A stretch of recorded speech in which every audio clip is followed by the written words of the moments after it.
Sénégal sarax nangam ak nangam ba war nga génnee téeméeri nag ak téeméeri nangam ak nangam ñu def ci nangam ak nangam pour dëkk bi mën a dal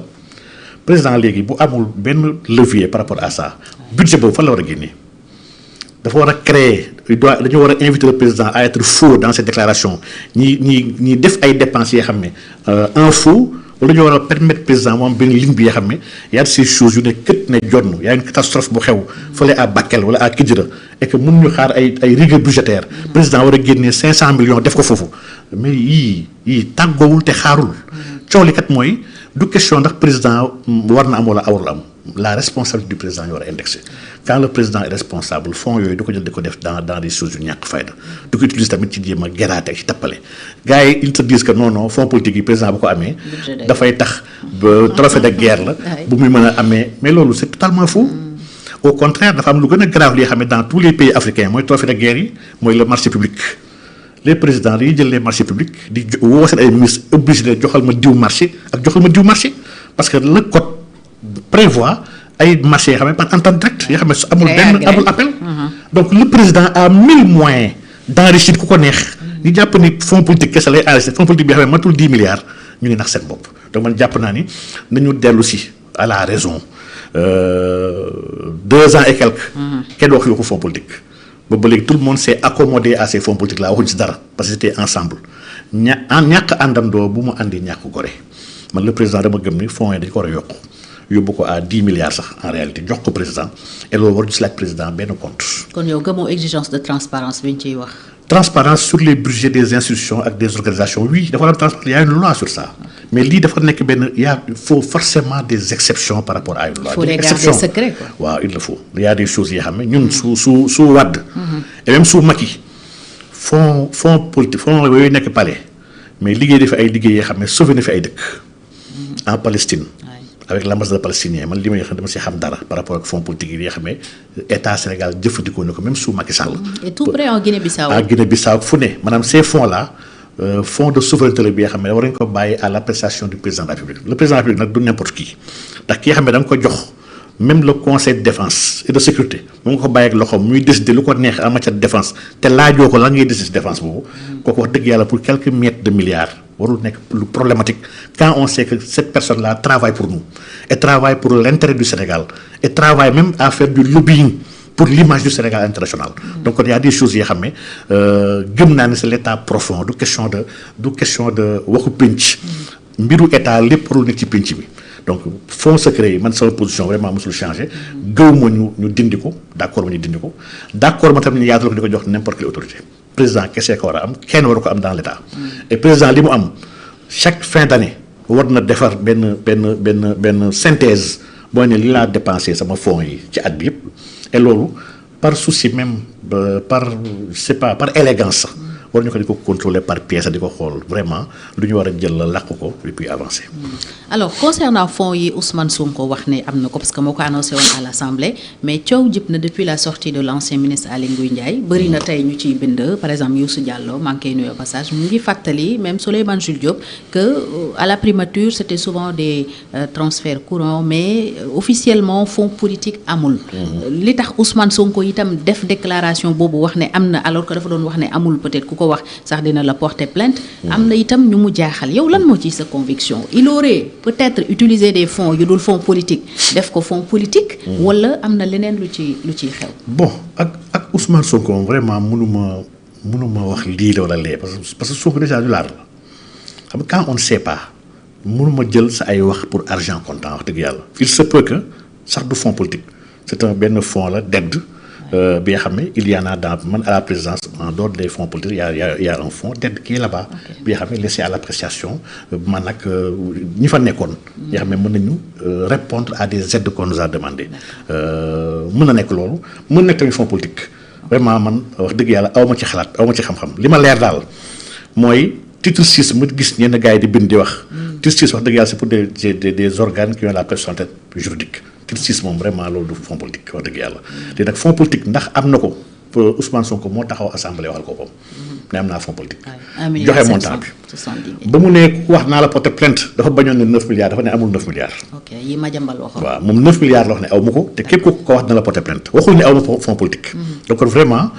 débat fonds politique bii jàpp naa ne Ousmane Sonko kese moo mën a trancher la question mais en tout cas ak lu mënti am daal moom mi waxoon dafa araam mujj na ko jëfandikoo te mu koy jëfandikoo it jëfandikoowu ko même pour dimbali militant mi li mu ko jëfandikoo na ko gars yi laaj lan la jëfandikoo fonds politique yooyu. fu mu ko def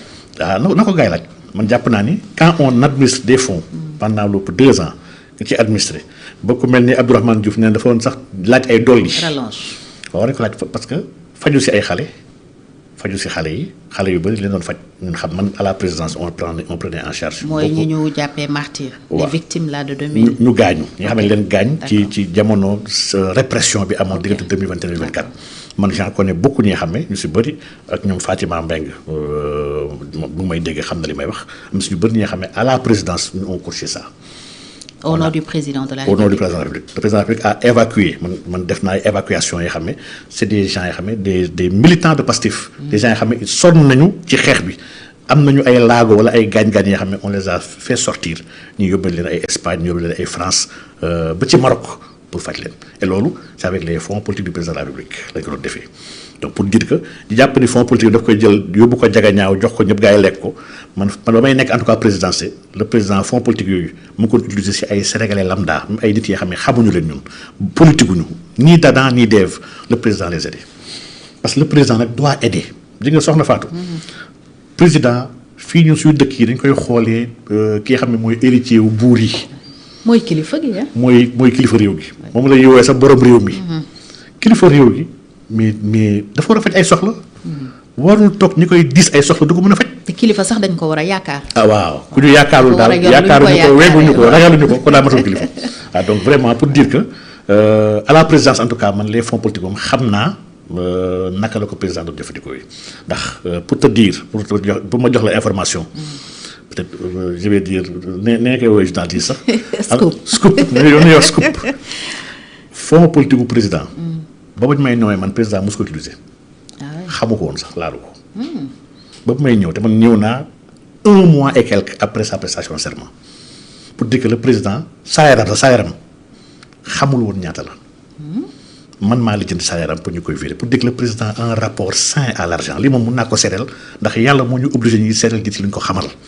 président saa yaram xamu ko woon man maa lijjanti saa yaram au niveau de la solde ak lépp di ko virer ak compte am pour mu jot saa yaram mensuellement fonds politique yooyu xamuloo sax ñaata la parce que ñoo fekk ñun zéro ci colonie man maa dem lijjanti ji ko ak waa ak TG ak la directrice ñoom maam Diamo ñu may dégg xam nañu baax li may wax chéquier bi nga xam ne moom la ko doon mouvementé sax man maa ko déchargé maa ko signé maa ko jël yóbbu ko. kon moom yegg si na toog tàmbalee doxal te lijjantiwul ko xaalis. c'est quelqu'un bi nga xam ne xaalis sonlu ko amul problème mu xaalis par contre par rapport ak ñeneen ñi nga xam ne li naan suivez mon regard ñi nga xam ne xaalis rek la ñuy topp. donc pour dire que des fois Sénégal dëkk la bi xam ne dañuy suul ndaaraan daal da ngay gis nit ku baax gars yi di ko gàkkal di ko ñaawal ba ñu bëri yaakaar dafa ñaaw gis nit ku set ku jub gars yi bëgg ko tilimal waaye dafa tilim ba ñu bëri yaakaar dafa tilim te fekk ñu tilim yi ñoo koy waxal loolu donc le président xaalis en tout cas xam naa ne jaaxalu ko li moom vraiment mun naa ko seddal ñaareel bi foofu mu toog chaisam boobu xam naa ne tamit jaaxalu ko. nguur tamit changé wu ko. yéebu ko l'ivresse du pouvoir. non changé moom mun na nekk. parce que yow mun naa laaj loolu ndax. changé mun na nekk ndax nekkatuma ci moom secteur en prison. mais changé bi ko waa PASTEF di waxal ba ci Ousmane Sonko mi toog assemblée ne qu'arrive-t-il à notre jeune frère Diomaye pour wax ne dafa soppeeku complètement yow Diomaye bi nga nekkaloon prison. ngeen di bokk secteur. nga waxoon ma ci moom lu bëri bi ñuy mujjee def jotaay. Diomaye boobu ngay gis ba léegi wala pour yow soppeeku bi ñu koy waxal effectivement. man je le vois à distance. am la dama koy xool de manière mu sori. mënuma seede ne changé na wala changé wul. ñaari ba mu ci def jàpp naa ne manduwuma. ndax alxuraan dafa wax ne fasalu ahla zikri in kuntum laa ta'lamuun li ma leer daal en tout cas moom li ma xam moom mooy xam naa ne voilà un homme bi nga xam ne xaalis jaaxalu ko xaalis sonalu ko et c'est quelqu'un bi nga xam ne il est désintéressé ci wàllu xaalis d'ailleurs nit la bi nga xam ne tout comme beaucoup d'autres agents de la fonction publique liggéey na pendant des années au niveau de la fonction publique kenn dégg ko ci ay luubal ñi ay tappale ci wàllu xaalis ndax xaalis jaaxalu ko ñaareel bi nit la bi nga xam ne nguur xam naa ne tamit sonalu ko wax dëgg yàlla am kook ñàkk ko vraiment la yemale donc mindset boobu laa ko xamal léegi nag yeneen yi nga xam ne moom la séq ak peut-être Sonko loolu Sonko moo ci mën a wax ndax daf changé parce que Sonko séq naa ak moom li nga xam ne man séq ma ko ak moom donc kenn ku nekk saa yu wax appréciation yi saa yu wax ci nit rek par rapport ak li mu xam ci moom ak li ko kooku wan kese la mën a wax donc mais macha allah en tout cas daal fonds yi daal nañu gars yi wax déjà assemblée ñaataa fa nekk 2 ans yi ndax président Sonko ci moom waxoon na ne assemblée am na 500 millions yoo xam ne moom ay nit ñooñu wax ko ne ko Moustapha Niasse daan na jox nangam ak nangam chaque mois à telle personne El Malick Ndiaye bu ngi fa depuis 1 an et quelque ñaata fonds politique la manipuler fan la ko def pourtant loolu ñoom laajtewuñu ko le premier ministre nekk na pendant 2 ans primature am ay fonds politique yi xam mu ngi koy manipuler ñaata la ñu ne 3 la ñu ne 5 milliards ñu ne 7 milliards la xamuñu ko ñaata la ak la ci def au lieu ñu def focus sur le président de la République mais nañuy wax ñëpp ñi nga xam ne ñii ñëpp la ñuy def ñoom en tout cas on a vu des gens yoo xam ne qui peinaient à fay taxi gis nga nit yooyu léegi jël def ay dons di maye ay dons matériels di maye ay dons 50 ak 100 millions loolu moom gis nañ ko Sénégal gi te kenn ñeme ko weddi dañ ci teg suñu baaraam donc pour dire que nit ñuy taxaw de ba ne yoruma xaalis nit ki nga xam ne nee na man séance su 200 000 sax mun ma koo fay ndax aw ma xaalis gis nañ nit yooyu noonu instant yi yor ay millions di ko maye donc vraiment on doit se poser des questions il est très facile de jël benn côté di tirer question bu la neexee bàyyi leneen lépp. Quand on traite d'une question il faut la traiter dans son ensemble bañ ci génnee kenn. ànd ak loolu yëpp nag sénégalais yi yàgg nañu xam ni président de la République dafa war a am fonds politique. yàgg nañu ko xam ndax ñu bëri ñu fi jamono wàdd di wax ne président dafa tabe président ku ñëw dalay may paas ku mu recevoir di nga am paas di nga jox enveloppe sooy ñibbi donc lii sénégalais yi baaxoo nañ ko te nangu nañ ko man dans l'imaginaire collectif ñoo nangu di président war na am as tuut bi nga xam ne war nañ ko bàyyi pour mu mën ko jëflanteeg askan bi waaye sénégalais yi. daawuñu nangu ay premier ministre ak ay président assemblée ak yeneen autorité mën a am ces mêmes privilèges là wax dëgg yàlla. ñu des ci mbiru koppar liggéey yi soxal loi de finances 2027 tàmbali nañ ko ministère de l'économie des finances et du budget def na benn séminaire ci àllarba bi ñu wax par exemple ne fonctionnement bi natt nañ ko ci 1470,2 milliards. Investissement yi 980 milliards. Plafond de dépenses yi pour 2027 wàññeeku na par rapport ak 2026 ci 288 milliards mun nañu ne c'est un bon départ pour rationalisation bi état doon woote mais également maîtriser les dépenses publiques. waaw man dama jàpp ne état bi moom